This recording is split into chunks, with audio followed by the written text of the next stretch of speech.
a lot has been said here today, especially with an emphasis especially on palliative care. And we, as the affirmative, could not agree more that palliative care should be now and continue to be, once this is legalized, to be the priority for all physicians.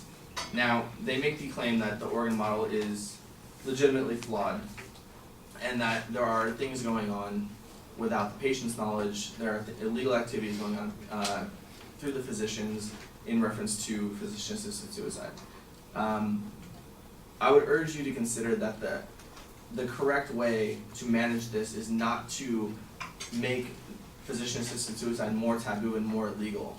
That's not the way that you start to regulate things. If the Oregon model is flawed, it can get better if we make physician-assisted suicide more and more. The only word I can think of really is taboo.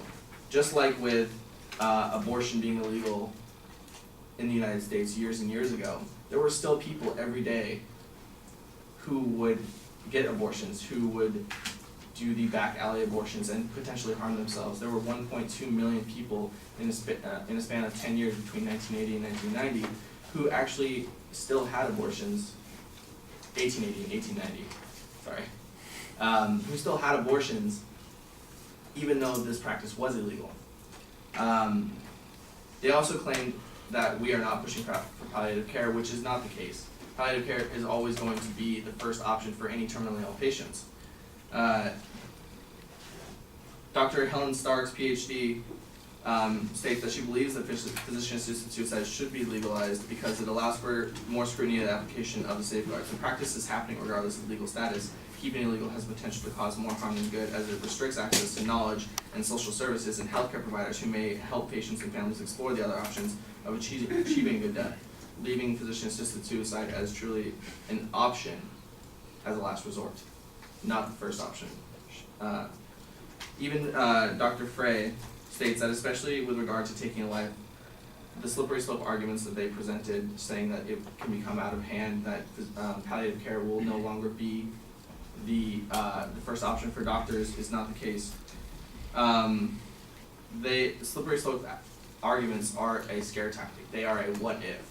You know, and I could present an argument saying, what if you walked outside and you were hit by a bus? But that wouldn't stop you from walking outside. That wouldn't stop you from getting in your car and driving home. There are a lot of what ifs in life, but we can't live on what ifs. And then they chose to argue that under the Oregon model, ethnic groups, elderly, were going to be targeted if this were to be legalized. However,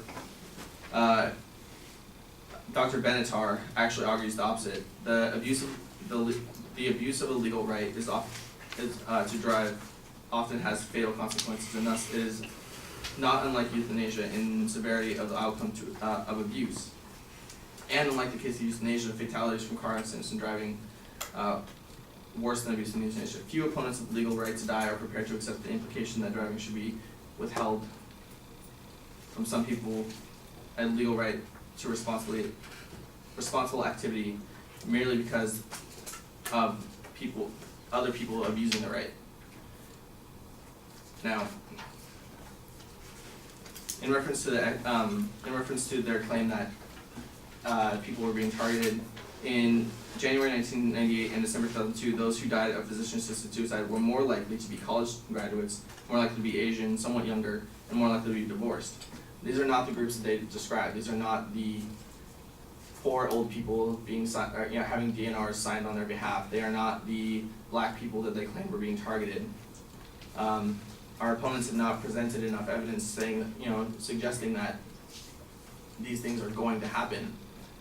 They're only saying that they might happen. And we can't really know until we legalize it everywhere. The safeguards won't be put in place, and with such an isolated model of the Oregon death and dignity laws, yes, of course, it's going to be unregulated or not regulated properly. But on a large scale, on a United States scale, when it is truly accepted by everyone else, this could become a viable option for those who have been diagnosed with a terminal illness.